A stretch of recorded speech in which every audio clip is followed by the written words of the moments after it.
securing Ukraine's energy future and beyond. So in a way, a little bit of an extension of the conversation that we just had. I'd like to welcome Jeremy as the moderator, and I'm very honored to welcome the Minister of Energy, Galuschenko. Thank you so much for being here with us. Well, thanks for the introduction that I missed. I'm sure it was, at least in my perspective, short enough. I never like introductions.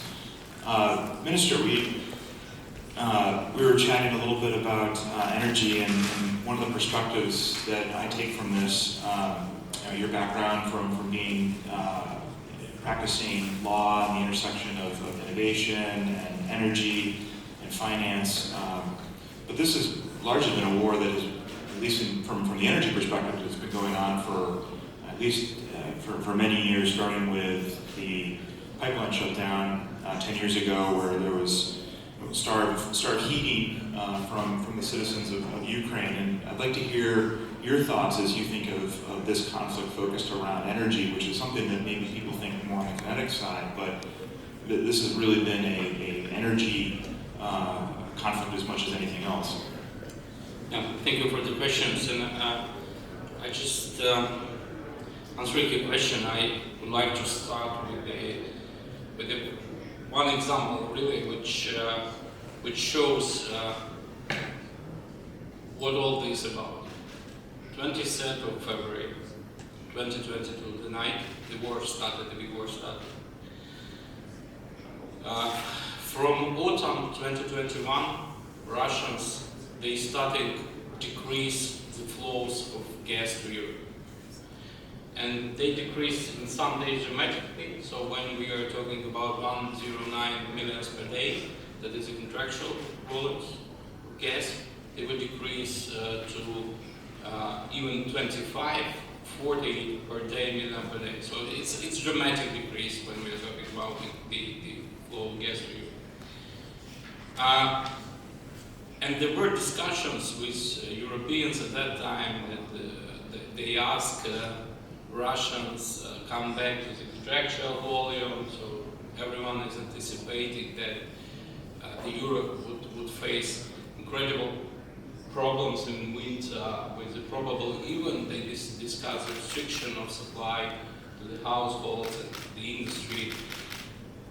And when the big war started, exactly the same night when they started attacking us by missiles and the Russian army moving ahead, the same night they increased the flows of Russian gas to Europe almost to contractual volumes. And that's that's a concrete case of the concrete day. That is our story in Ukraine. But it shows how you could. So, in my feeling, the message of this from Russia was, guys, you had the problems with the gas, or at least you anticipated some problems. So now these problems are settled. You will have the contractual volume. Let us play with the Ukrainian by ourselves. And that is really a good example, how they use, we call it to weaponize the energy. And that is really what has happened. But let's be frank, that has happened because we allowed altogether to do this. And all this long story relation of Russia energy to a lot of countries all around the world. It's not only European Union, they still supply uranium to the United States. And the world allowed Russians to become a key player in this market, and not only to become a key player, I would say that we allowed them to manipulate this market and to manipulate the countries. That was our question, always, which we ask, and I personally to my colleagues, ministers, I say how we could discuss the, let's say, European market or European gas market or whatever, if some country in Europe could receive discount prices for gas, for Russian gas. So it means that how we could say about the rules, which should be equal for everyone. If one country could get the discount on the gas. And another question, why this country get discovered. I mean, just because they are good guys, probably yes. But probably someone could ask instead. I mean, and we understand that it's not for free. I mean, all this discount, they cost something. I mean, and that's what was our feeling, and the consequences of this policy, which was started long ago by Russians, to many countries.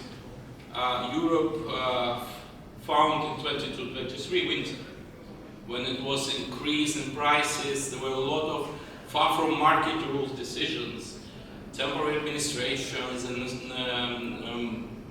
nationalization of the gas storages in Europe, because they are all owned by Gazprom. So how you could store the Russian gas in Russian storage in your country? If in winter they could say, no, we want to extract this gas. Sorry guys, we don't care about your energy supply, energy security, and all the issues. We just don't do this. And it looks like our messages, which we started to send before the full-scale invasion, it was proven by time. Unfortunately, because I remember my talks to my colleague from Germany, who was my minister at the time, and when I said, what are you doing again? So you increase the dependence on Russian gas, so you're almost up to 50% of the economy, and you're trying to speed up this Nord Stream 2. And I remember when he told me, I don't understand what are you talking about, that is a pure commercial contract. So again, we took a lesson. I mean, Europe, the world took a lesson from what happened. But I think it's also very important, unfortunately, Ukraine, in our situation, we already said here war, but we did a lot of examples. We showed a lot of examples to the world, which push them to rethink a lot of things, especially when we're talking about the energy. Unfortunately, because in my view, it could be done in peaceful times, more carefully, without, even in bilateral form or multilateral, no matter which format you will choose. But, so it happened as it happens. But I think it's very important that everyone understands that when you have this dependence, it's a threat to national security, and it's a threat to security of supply, which could influence the governments, could influence the people. I think it's very important. Yeah, and one thing we've heard today is Ukrainians have set many examples, and in the energy generation portfolio, you have a pretty good mix of generation that you use for the supply side. I was wondering if you could talk about what's gone into thinking through the mix that you have between your different sources, and also touch on the transmission and the importance that especially in war, that is really had a change in its inflection point on where attacks have been focused. I think it's important, and that is also one of the lessons which I very often discuss with my colleagues in different countries. Of course, we are all following the green transition goals, and that is not discussable. I'm an advocate of nuclear, and I was always the advocate of nuclear, even in hard times. After the voting for taxonomy in European Parliament, everything has changed, and I'm very lucky that we also put our hand in this voting. You were ahead of your time. Yeah, and but 2 years of attacks to the energy infrastructure, and these massive attacks which we could never survive without nuclear. That is our experience. So that's what we see. Because of course we could say that they could shell the nuclear stations during. They did it when they captured Zaporizhzhia and Kyiv. But from the point of view of base load, we feel quite safe. And that's what allowed us to go through 2 years of winter. 22-23 was massive attacks to the energy infrastructure from this 10th of October till 9th of March every day. Now we are again going through the another waves of massive attacks from Russians to the energy infrastructure, and we still have the light. I think it's also very important because I don't want to let's say, to identify the countries, but a lot of colleagues, my colleagues, ministers, the countries which the leaders of transition to the renewables, they told me, we call this the mood energy. And when they are talking about the industry, they face a lot of problems when they do not have the base load generation. And I think it's also very important to understand. That is one point of view, that is the physical flows of electricity. From the other hand, the commercial. So to have the stable renewables, you have to have the storages. 200 megawatt storages, 1 megawatt is 1 million. 200 megawatt storages will allow you to have 1 hour supply. So in big economies, you need not 200, you need terawatts of storages, and that is billions of dollars. So I think it's also a very important point that this mix should be rightly constructed. So we had a really good mix. I mean, before the full-scale invasion, up to 70% of all electricity produced in Ukraine was decarbonized. So it was 30% of thermal generation, all other hydro, renewables, nuclear. Now Russians speed up our green transition dramatically. I always said that the war is also giving the opportunity. That's very important not to lose this time, not to lose a chance. Recent attacks to the thermal generation, we lost almost up to 80%. 80. And it was in general mix around 25%. So I think it's of course, I mean, we already lost 11 coal mines, not to the just transition, but through the Russian tanks. And of course, that is far from ecology standards. They are all floated. I mean, nobody care. I mean, the Russians who temple is there, they don't care about these stories. But I think in our movement to the green transition, and that is really, I remember Ukraine was one of the countries, the first countries, among the first countries which took initiative Net Zero World by Jennifer Granholm. It was in Glasgow and during the COP. And we are in line of these goals, and of course we want to do this. But we also should understand that to have GDP growth, to increase the industry, we should think about the base load generation. That is very important.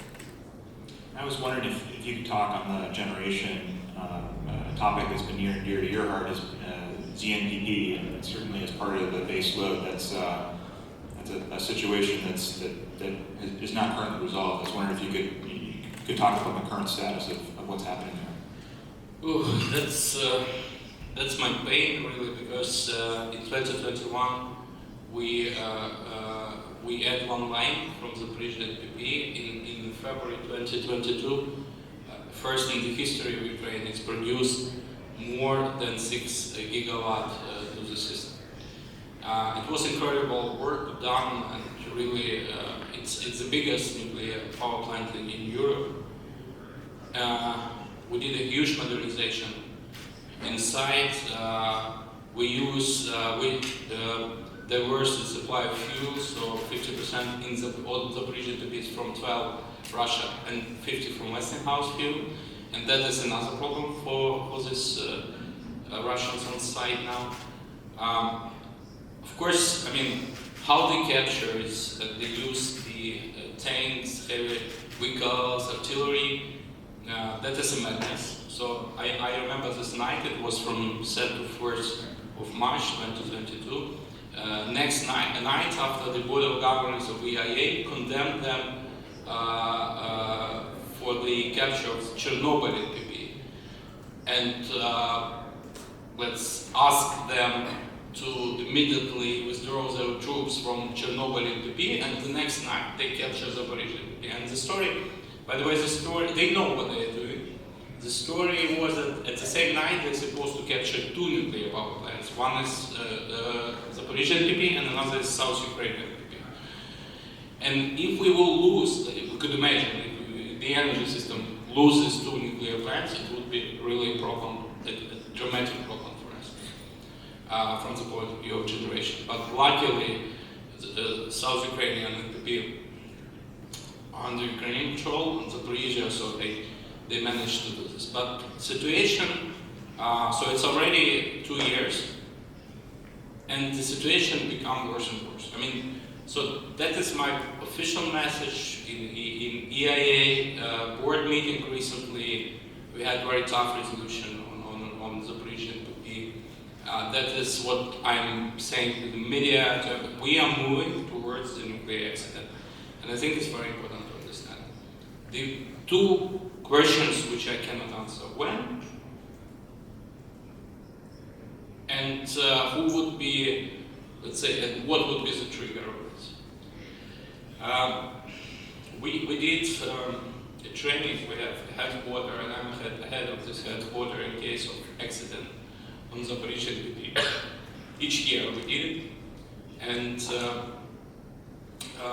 in 2022, so we took the concrete hour, concrete day, concrete speed of wind, humidity. I mean, that's a real story. That's not about some theoretical thinking about if. That's a concrete. Today happened the accident, and we took the condition. And in 2022, it's covered the Western countries, which are neighbors to Ukraine. Last year, 2023, it's covered the South countries like Romania, Bulgaria, which are on that side. What is really important to understand that, I mean, they do not have staff, they're qualified staff. Ukrainians are not allowed to come anymore, so all Ukrainians, they took them from the station. So they have not enough staff, and they have leakages there almost every 2 weeks. That is verified by the experts. The second question, they doing nothing to maintain the equipment, and the nuclear station is not operational from September 2022. So without maintaining, you got the degradation of equipment, and that is what is happening. That is another issue. They had no chance to connect it, even if you could imagine that they could restart the operation of at least 1 unit. They can't connect it to the Russian grids. That's the third issue. To restart even 1 unit, it's a huge problem because of the lack of water due to the Kakhovka Dam explosion. What they did, and now they're trying to get more water, and that's another insane, behavior from what they're doing. And it looks like, and they are responsible for nuclear safety and security because they factually control the station. And this 6th point, which is new point, and that is this here point, the terms of operation of nuclear fuel expire, both 12 and Westinghouse. There is nor possibility to operate fuel more than the producer allowed, and that is 6 years. In civilized story, now they have to ask, for instance, Westinghouse, guys, we have 6 years. Could you allow us to operate 2 more, 3 more, I don't know. And the producer said, should answer something, yes or no. To answer yes, they have to come on site. So the answer is obvious. And what then? If you are not allowed to operate the fuel by the producer, it means that everything you did after this term it's just your own responsibility. In civilized world, you have to extract this fuel. They do not have the personnel who will do this. And another, the more difficult question, where to store this fuel and how to store this fuel. Because that's Westinghouse field, that's not even 12. And there is one storage, which is in Ukraine-controlled territory, which we built in 2021, where we store Westinghouse fuel. So, I mean, the number of problems only increase every day. So, of course, Rafael, Grossi, he's trying to, he understands what is all this about. And he's trying to, so he was in Kyiv many times, we had meetings with our president, and he had meetings with Putin recently in Sochi, and he shared with me this information. I mean, but the problem is that I think that the Russians also understand. They do not need this station. But the problem, I mean, how they could, it should be some another goodwill as they did, in Kherson. Otherwise, we are really moving to the exit. That's the awful thing in my story, because we are now all talking, a lot of countries talking about the renaissance of nuclear industry. And if even small accident happened on nuclear, on Zaporizhzhia and Kyiv, I am absolutely sure about this. It would stop the renaissance everywhere, no matter how far you are from Ukraine and how you were bothered about the Ukraine-Russian war. But if you want to develop nuclear, that would be the end for renaissance. Yeah, no, agree. I mean, there was some motion before Fukushima, and it took almost 10 years before we COP28 talked about nuclear being part of the green energy portfolio. So it's, I think, at least from an outsider's perspective, they just took it to take it away from you, using the analogy before of, if I want my neighbor to have twice what I have, I'm going to choose one broken eye. My neighbor will have two broken eyes. Curious how you think of the private sector responding to add resiliency and generation to both a wartime footing and also a post-wartime footing. What can private industry best do? We've heard a number of conversations today about investment, foreign investment, and also domestic investment, but where can people play a role today into increasing the resiliency and also helping to position Ukraine as a net exporter of energy for Europe? I think that our plan, that is what we declare officially, we adopted last year a new energy strategy till 2050, and the framework of this strategy is Ukraine the energy hub for Europe. And that is not just the slogans. I don't like slogans, frankly speaking, from the Soviet times. I remember all the slogans for the best future. In 5 years we would increase our production dramatically. But that's not a slogan, because that is a real story. And that is a real story for the wartime, and that is a real story for success for the after wartime. Of course, attacks, everything is what is, they're doing and they're destroying a lot, but what we found also in our system, we have rather centralized generation system. And when they attacked in 2023, there were some days where they managed to split the system. And we had, for instance, possibility to produce in the west part of the country, but they were destroyed substation of Ukrenergo, and we cannot transmit this electricity. So, and that is a quite difficult situation when you have to restrict production on the west. At the same time, you have the deficit in the east and the center part of the country.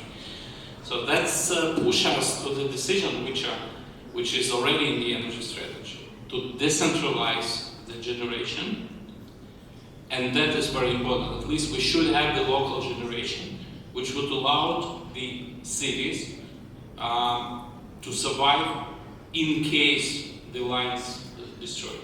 I think it's a very important issue. How is the fast way to do this? Of course, it's renewables. And now, in our case, we also have the problem for gas turbines and gas pistons, because we have very spread gas system around the country. That's what allowed us to decentralize the generation facilities.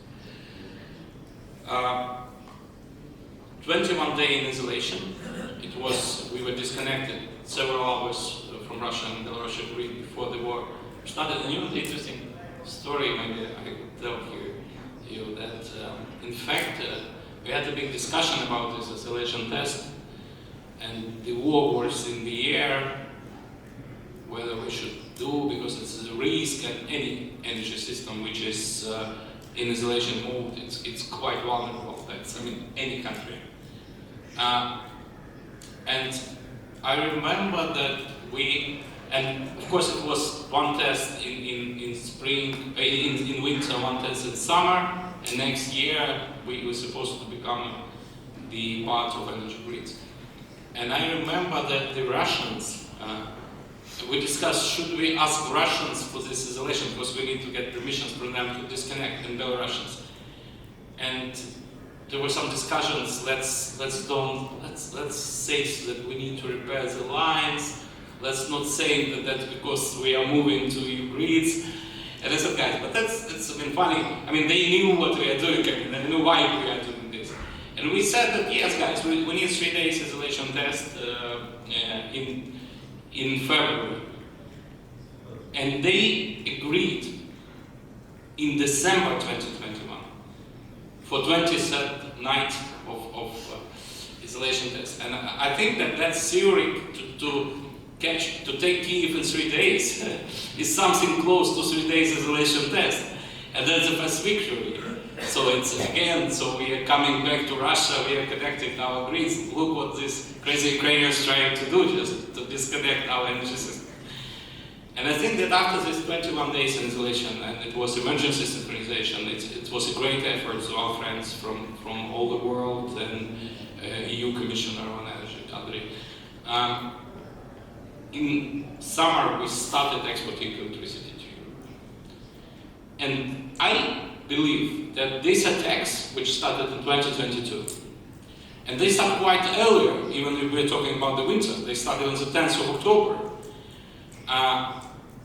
One of the reasons, of course they want to achieve the blackout of the country, that's for sure. But one of the reasons was that we increased dramatically the export to Europe of electricity during the war. For us, that is about the money and possibility to invest again in the repairing campaign and everything we did. For Europe, that is the case of saving on Russian gas. And for Russia, that is bad situation in Ukraine and Europe. I mean, that's why they are starting to, I think, to attack the energy. And the next day, unfortunately, we had to stop. But we restart the export in May 2023, after we managed to repair at least a number of generation facilities. So saying this, I think it's very important signal to what I want. If you look for European and SOE figures for the future, you could see a deficit in a lot of countries in EU.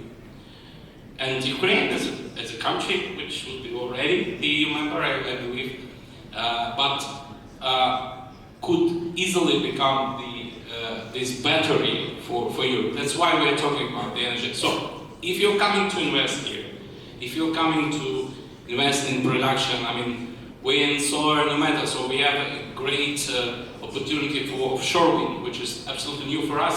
We knew the conditions, which are great, and that is confirmed by international experts. But of course, that's after war. We need Azov Sea and Black Sea offshore wind possibilities. But so you will become the producer for European market. The same story with the gas. We have the biggest gas storages in Europe. And this year, the previous year we adopt EU legislation. We certify our storages in accordance with EU legislation. And this year we managed to get up to 3 BCM of non-residential gas during the winter, which was used in Europe during the winter. And we have more than 30 BCM in our storages. So for local needs at this stage we need 15. So 1.5 BCM we offer to Europe. And you should compare to the transit last year. The factual transit of Russian gas was 1.14. So we could offer more. I think that's very important. And saying this, I just give you that is the real story of the wartime. So let's think about the possibilities after. Well, Minister Galuschenko, thank you for joining us. Look forward to an optimistic future with energy, and props and thank you to you for keeping a grid going so well. You've done, I think, a tremendous job. At least you have a light here. We have lights. Thank you.